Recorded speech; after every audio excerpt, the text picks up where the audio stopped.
because by the time he's done, you would have had maybe 5 orgasms. What to do immediately after sexual intimacy is as important as preparing for the actual act itself. It ain't gonna harden at all, so forget about having a steamy night. It's not gonna happen. While it's a very good, enjoyable position, it's one position that is very, very easy to go bad, as bad as breaking his manhood, and you have no idea what you are missing out. If you haven't had a conversation, or if you've had a conversation with him about it and he seems not to be very outspoken about it, you might need to check even if your hormones are raging, some of you are just dying inside because you have this belief or this myth about. Now let me give you a bonus one, so that means this is number 16. Hey gorgeous, welcome to the Spice Up Your Intimacy YouTube channel. What if I told you that you could be making some sexual intimacy mistakes in the bedroom, and these mistakes could be costing you spicing up your sexual intimacy? What if I told you that you can spice up your intimacy by avoiding these 15 mistakes that you could be making in the bedroom? Yes, my friend, you can. You may be making these mistakes without knowing that you are making mistakes. But hey, don't worry, I got your back, and today I'm going to give you 15 sexual intimacy mistakes to avoid in the bedroom, okay? If we are meeting for the first time, hey, my name is Nokie Evans, author of Spice It Up. It's time to revive your intimacy. And before I get into this juicy video, I have a favor to ask of you. May you kindly hit that subscribe button if you haven't done so already, and don't forget to ring that little notification bell so that YouTube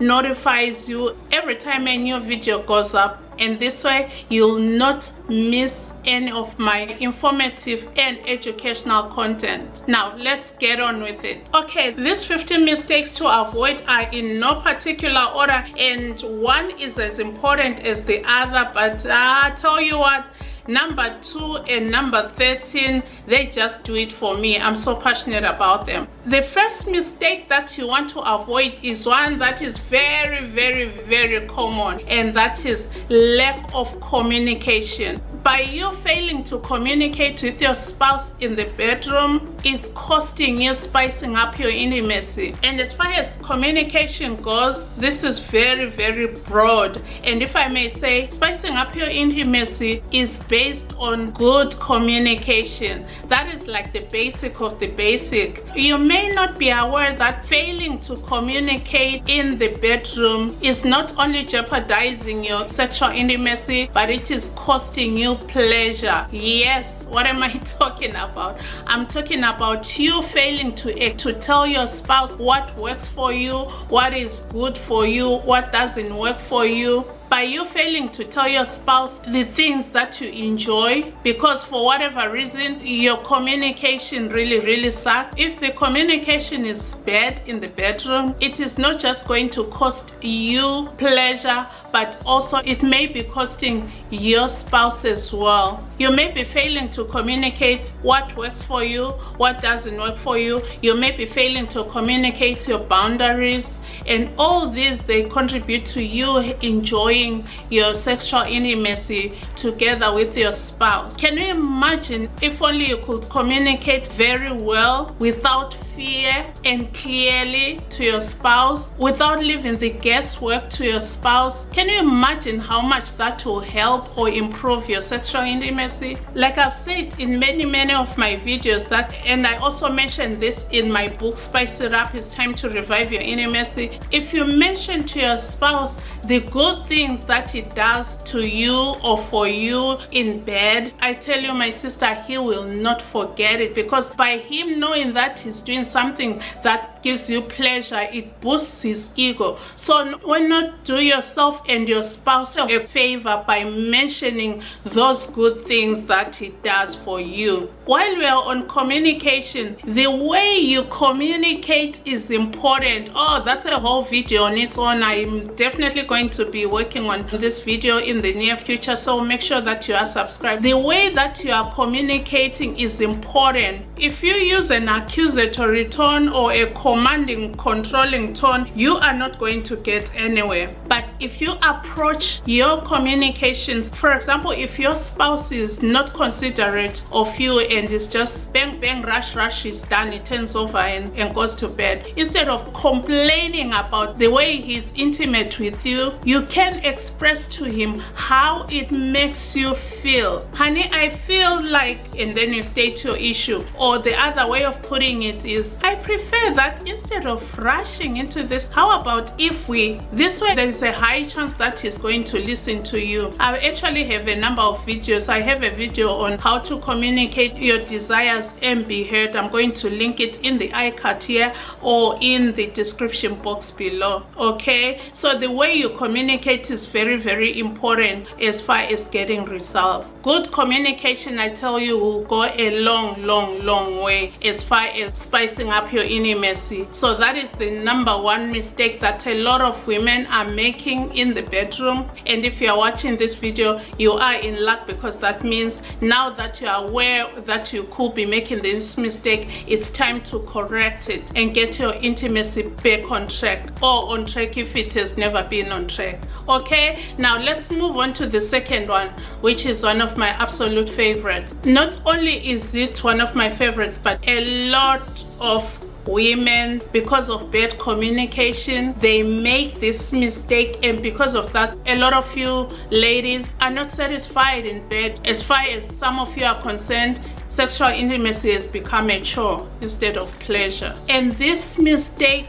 is lack of foreplay. A lot of ladies, well, some of you, you are not even aware that this is happening because of the bad communication that you may be having. Skipping foreplay. Some of you sisters are married to men who think more of themselves, aka selfish, and some of them can't help themselves. It's lack of knowledge. And by now, if you've been a regular on this channel, you should know that men can move from 0 to 100 within seconds. As far as women are concerned, we need to be aroused. Our bodies need to get ready. We need to get the juices flowing. You need to get your body ready for that intimacy, especially if penetration is going to happen. Your girly, your VJJ needs to produce the lubricant that it needs naturally. Some of you complain of dryness. It's all because of lack of foreplay. If only you could spend more time in foreplay, it will solve a lot of your problems. The pain from the dryness, the non-satisfaction, this is because of lack of foreplay. Okay, and you have no idea what you are missing out in foreplay, because there is so much that could be done in foreplay. Do you know that you can have multiple orgasms just from foreplay? Yes, you can. So if only you could spend more time in foreplay and communicate that to your spouse, that you desire that you guys spend more time in foreplay, you'll be surprised how much more satisfied you will be. Okay, the other thing that foreplay does, it helps you connect at a deeper level. It helps you connect not just physically but emotionally as well. So you need to spend more time in foreplay, just exploring each other's bodies and being adventurous, and you'll discover a lot of things during that time.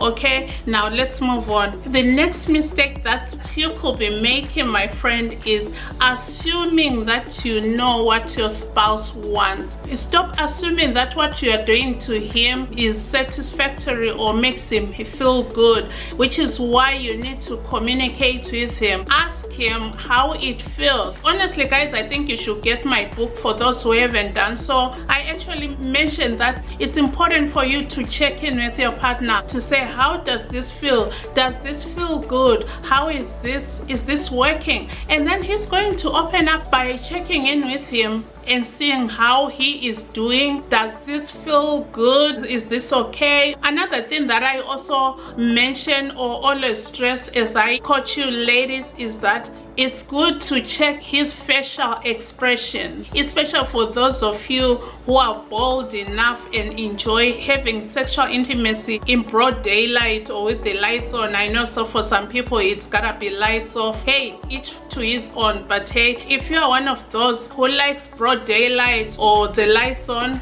it's easier for you to check the facial expressions. They will let you know if what you're doing is good, because there's a difference between an expression of pain and an expression of enjoyment. Okay, the other thing that you need to pay attention while you are here about checking out if what you're doing to him is enjoyable is listening to the sounds that he's making. However, with this one you need to be very careful, because you need to know him very well and be very careful, because some men or most men, when they are enjoying themselves, they can moan and groan. So you may take that as having pain, which is why it's important for you to also ask or check in and say, hey, how are you doing? Moaning and groaning during a sexual intimacy act can be an expression of pleasure. Okay, so make sure that you check in. And for my cowgirls out there, be very careful when you are doing your cowgirl thing, because that's one position that can really cause pain. So it's important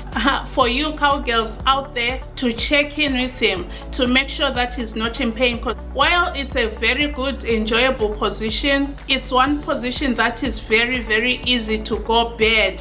Yes, bad is breaking his manhood. Anyway, I'll have a whole video about that some other time. Okay, let's move on. So make sure that you do check in with him. Don't assume things. Check in what he likes, what styles he prefer, and tell him what you also prefer. So stop making assumptions, because assumptions don't work at all. They can easily cause you to have a horrible sexual intimacy experience. Okay, let's move on. Another mistake that you could be making and you don't even realize that you're making that mistake, my sister, is lack of emotional connection. When it comes to the bedroom, for some women it is a chore, but it's important for you to be emotionally connected to your spouse, because a deep emotional connection is going to lead to a deeper physical connection. And that's why at times you see that at times you have very spicy intimate moments, and times it's just like bland, like just another act. So it's because of lack of emotional connection. Always make sure that by the time you get to the bedroom, you are emotionally connected. Emotional connection is an all-day thing. It is a thing that you have to do intentionally, because if you neglect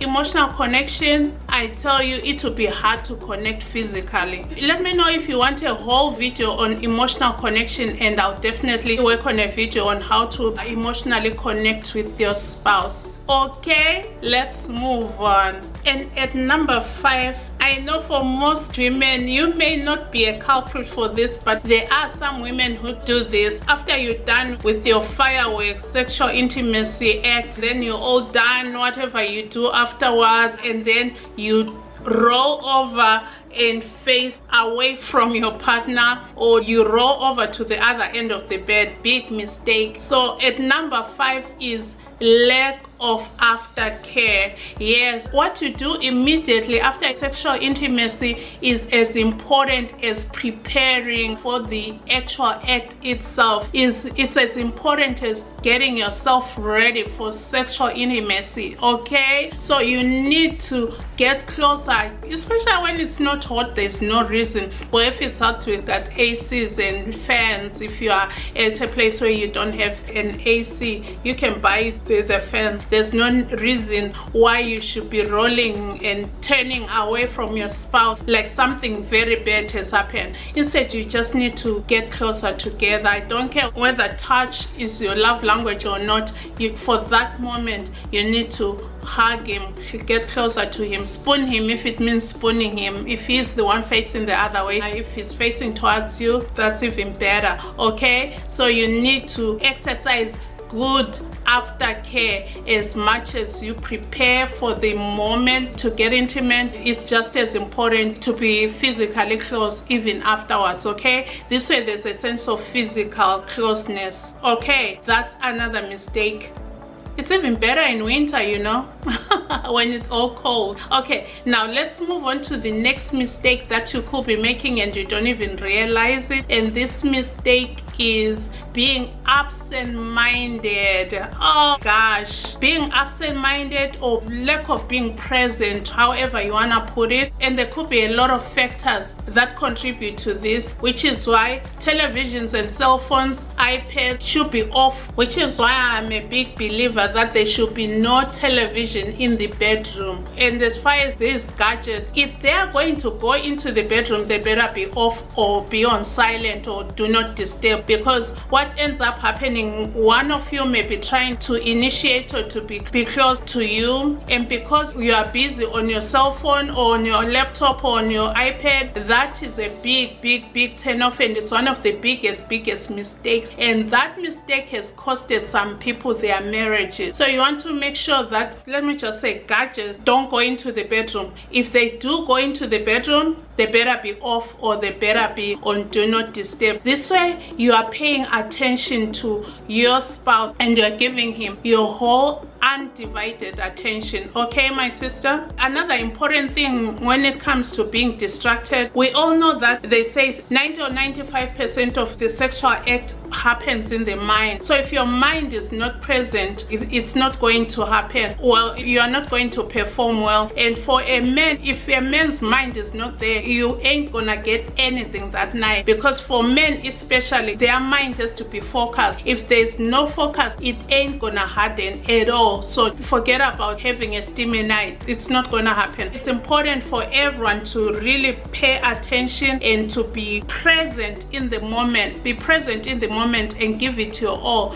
What was it? I think it was the Dr. John Dillon show, where a man was calling in and he was saying that for him to even be intimate with his wife, he has to think of another woman. That's a very bad situation, and if that happens to you, you know that your marriage is headed in the wrong direction. So pay attention, and for men it's easier, because if he is not, nothing is going to happen and you'll know it's not gonna happen. Okay, let's move on. The next mistake that you could be making, and I know a lot of you ladies do make this mistake, is what is called performance anxiety. And that's just what it is. Being anxious about how you're going to perform, being anxious about if you are good, being anxious about if you're going to reach an orgasm. Like the previous point that I just mentioned, you have to be present in the moment. Don't be anxious about how good you are in bed. Just let it flow. Be as relaxed as possible. What performance anxiety will do is it's going to cause you to tense up. You are not going to be relaxed. All your muscles are going to be on high alert, and because of that, you are not going to lubricate well. You are not going to be aroused well. You are going to feel pain during sex because you are too anxious about how you are performing, if you are performing good enough or not. And some of you sisters, you're too worried about your hair, your this, your that. Stop. You gotta stop worrying about these other things and focus and pay attention and be in the moment with your spouse. Do not be anxious about your performance. So performance anxiety is another thing that's killing your sexual intimacy. You gotta quit, and quit today, okay? And did you realize, or do you know that the more you get worried about reaching an orgasm, the harder it is for you to reach that orgasm? So it's very important for you to not even pay attention or striving to reach an orgasm. That should not even be a concern of yours. As you relax and as you enjoy in the moment, one thing is going to lead to the next, and you'll realize that in no time that orgasm that you're striving for, it's going to happen. And then moving on to the next point, it's linked to this point that I just mentioned, the performance anxiety thing. You are paying too much to the penetration. You can have sexual intimacy without penetration. You can explore other ways of satisfying each other without penetration, especially if you're one of those who's very dry and you have a hard time lubricating and you are one of those who don't even want to use a lubricant because of whatever belief you have, know that you can enjoy and you can actually have multiple orgasms by non-penetrative measures. Just for your own information, in case somebody did not know, most women actually find satisfaction or reach an orgasm through clitoral stimulation, and clitoral stimulation does not even need penetration. It needs either the hands or the tongue. Oral or fingering will do it. And if you are married to a pro or a guy who really takes time to learn the skill of satisfying you, or a guy who has discovered or is aware that clitoral stimulation is the way to go, most of you wouldn't even be worried about penetration that most people worry about. So that's another mistake, worrying about penetration and focusing too much on penetrative sex. Sex is not just penetration, which is also known as intercourse. You can have multiple orgasms by being stimulated in other parts of your body, like your nipples, your clitoris, your clitoral hood or bone. All those areas will get you going. Okay, so stop fussing about being penetrated. This will work especially for the women who feel pain during penetration or during intercourse. You can enjoy your sexual intimacy moments without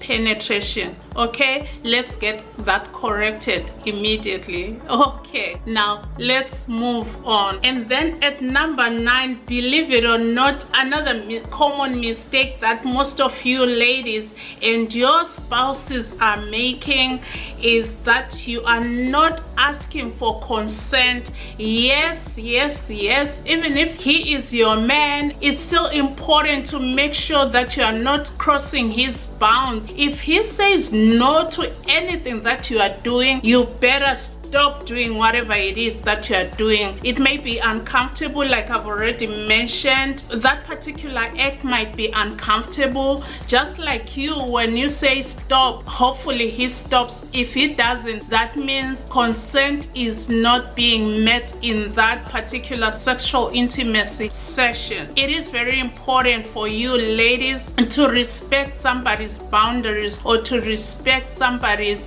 feelings, because they are saying no for a reason. Okay, no means no. No means stop whatever it is that you're doing and try something else. Pick up, spice it up. It's time to revive your intimacy. It's on Amazon all over the world, and start learning some of these things, because a YouTube video can only contain so much information. I'm going to leave the Amazon link in the description box below. Let's move on. And then at number 10, some of you ladies may be wondering why your husband, why your man is never interested in going down on you. That is, he's never interested in performing oral sex on you. If you haven't had a conversation, or if you've had a conversation with him about it and he seems not to be very outspoken about it, you might need to check your hygiene. Hygiene.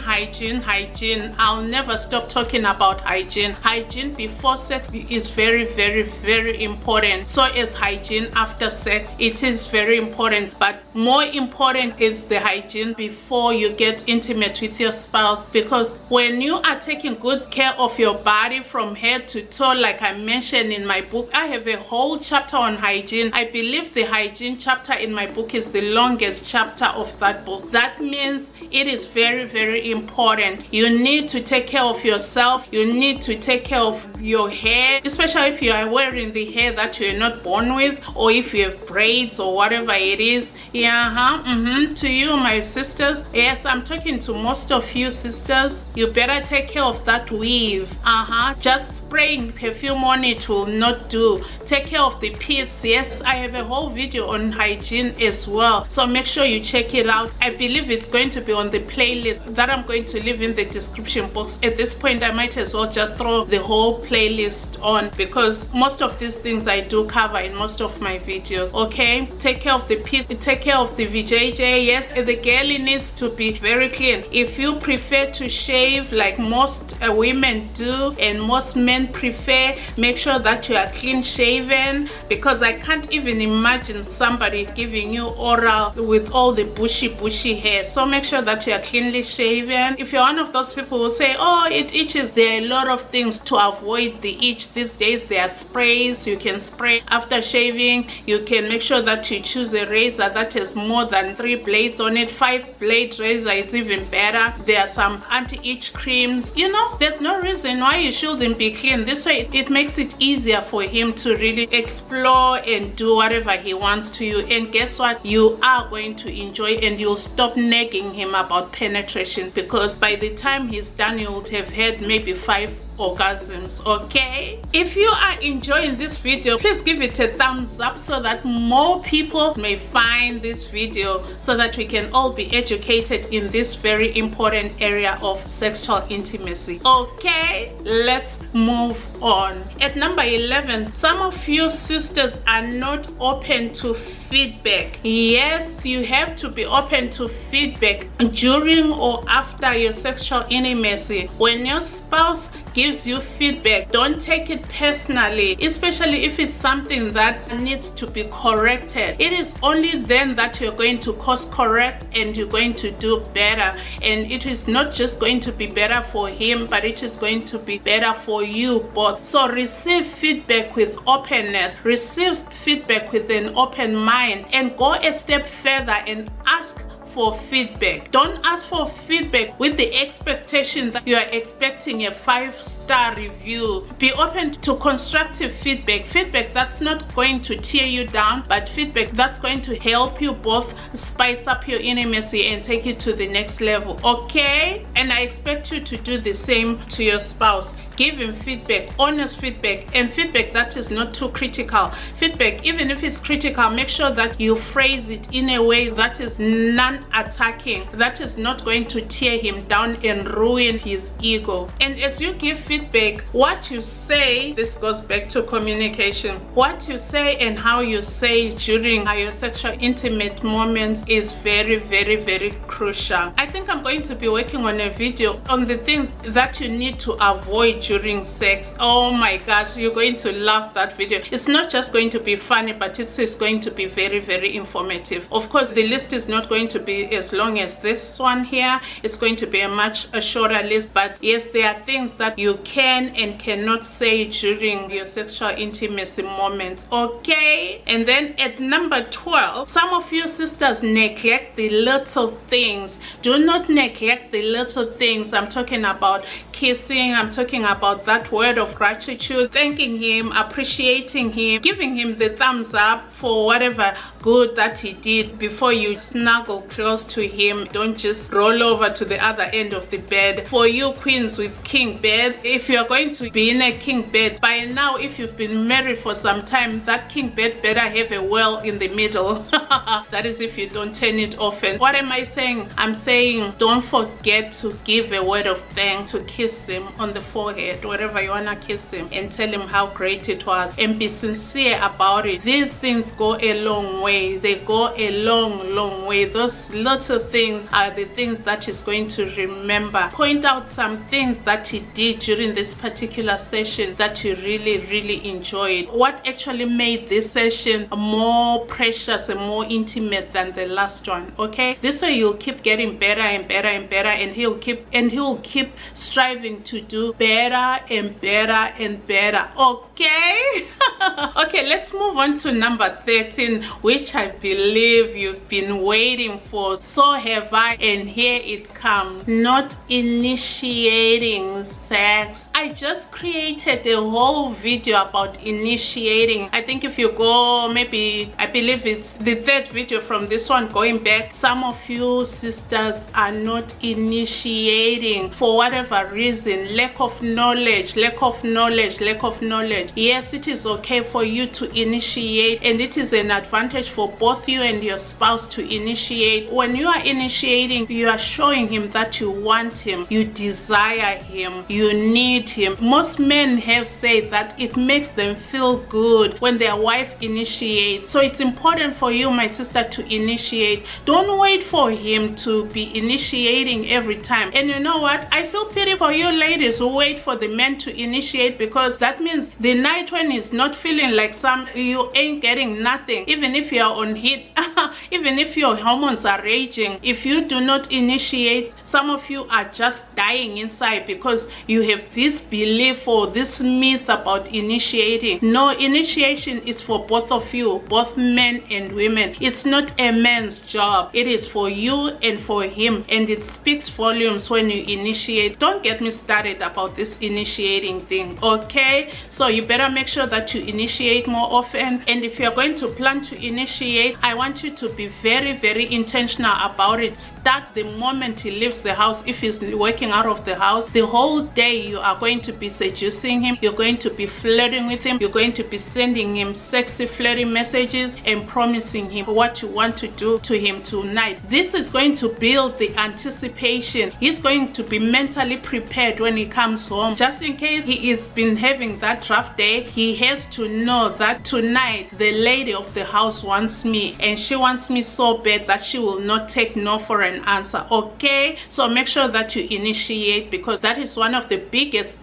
mistakes that most of you ladies you are doing, okay? Promise that you're going to initiate tonight. Please do, and come back and tell me. You can send me an email. I'm going to leave my details in the description box below, okay? Let's move on. At number 14, this is one of those things that drives me crazy. I could pull my hair out right now. Faking an orgasm. Why do you fake orgasms? There is no need to fake anything. I'm going to do a whole video about orgasm, why you are not reaching the orgasm, why faking it is a waste of your time. You are wasting your time and nobody else's time. If your spouse knows you pretty well, if you are faking it, he can feel, because there's a difference between a fake orgasm and a real orgasm where the woman is weak in the knees and they are coiling their toes. Just read my book. I got all these juicy details in there. Stop faking the orgasm, my friend. It is not worth it. It's okay to have a session without an orgasm. You are not going to orgasm all the time, especially for you guys who don't even do oral sex. As long as you do not do oral sex, you definitely are going to be missing some orgasms. But if you and your spouse actually do perform oral sex on each other, you definitely are going to be getting multiple orgasms because of that clitoral stimulation where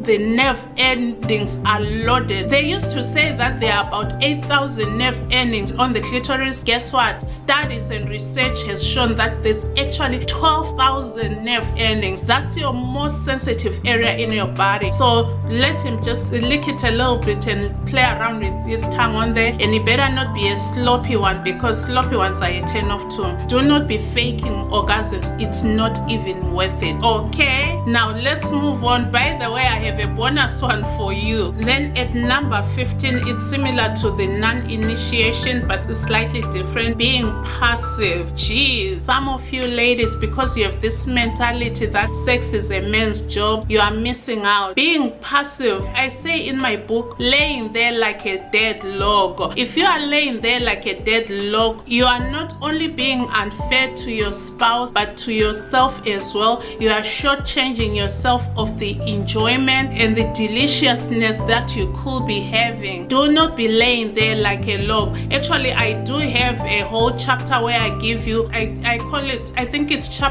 maybe chapter 3 or 4 in my book, where I talk about the exercises that you need to do to practice these movements. From the first day that you start practicing those moves, you are not going to be laying in bed like a log. You are going to be writing all the letters of the alphabet, and you're going to be a hot spicy mama. Go and grab spicy rap, because I cannot share all the tips in this one video, because some of you have a very tiny attention span, whereas when you read a book you want to read more and more. So go and get spicy rap. It's on Amazon all over the world. Don't lay there like a log. Be active, participate, make some moves. If it means drawing circles, draw circles. If it means writing a U, write a U using your hips and your body. And this is where all those kegels are important as well, because that's the treat that I talk about in the book as well. When you want to really drive him out of his head, you know what to do when. But how can you do that when you are laying there passively dead like a log? Please stop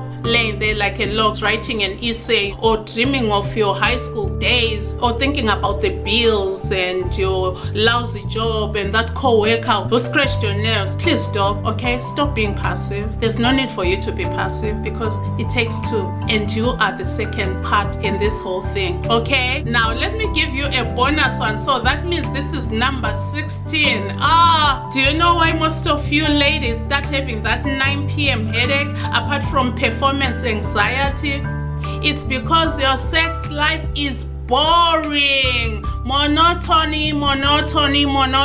You're doing the same thing every single time. If you're having sex 3 times or 4 times a week, it's the same style every single time. Some of you, we can tell what your favorite style is because you have no hair left at the back of your hair because of the good old missionary. Yes, it's okay. It's good for your orgasms and all. There are definitely other styles that you can do that can get the job done just as well, okay? To break that monotony, you need to pick up Spice It Up, because that should be your handbook. Yes, Spice It Up. It's time to revive your intimacy. My book should be in every household, especially for my Christian sisters. Yes, this book is well needed in Christian homes, because some of you sisters, you are not doing well by your husbands, not at all. And then I'll give you another tip, especially when it comes to initiation, just a free tip for you to make life easy for you to initiate. This is like low-hanging fruit. If you are one of those who's timid or afraid of initiating, or get some performance anxiety over initiation, you know what you should do, especially if he's facing the other way. Spoon him. You are not wearing your nightie or anything, just spoon him. That's the way to start, and one thing is going to lead to the next, and the next thing you're going to see him turning over, and can I tell you that the rest will be history, okay?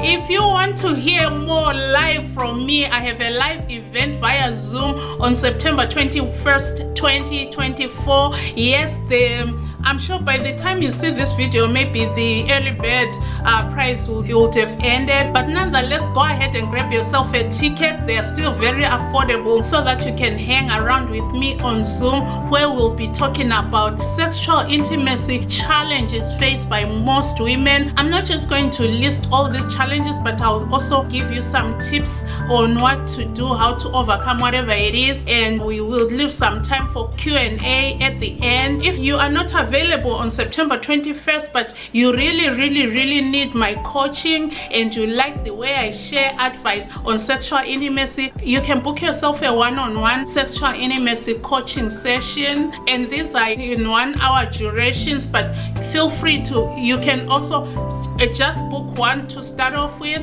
and then we'll see how much help you need, and then we'll take it from there. Also, this goes out to the new wives. Yes, for new wife prep, I do have coaching for the new wives. If you are preparing to get married, or you are a brand new wife, or you are a wife who's been married for a number of years and you feel like you know nothing, you know diddly squats about sexual intimacy, then you might as well book yourself a new wife prep session with me. Those are 90 minutes long, and of course the price is slightly different, but hey, it is worth your money, because what these sessions will do is transform your marriage.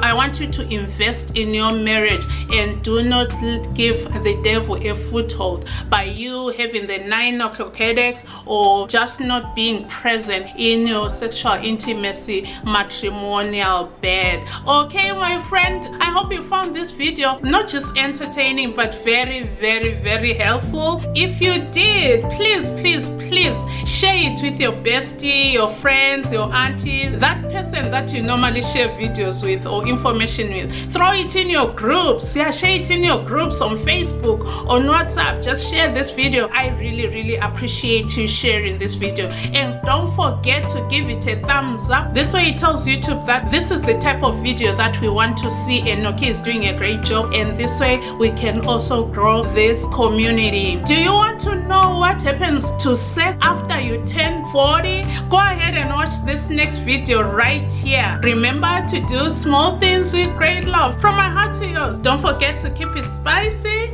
Until next time, adios, bye bye, God bless you, I love you, I sincerely do. Bye bye.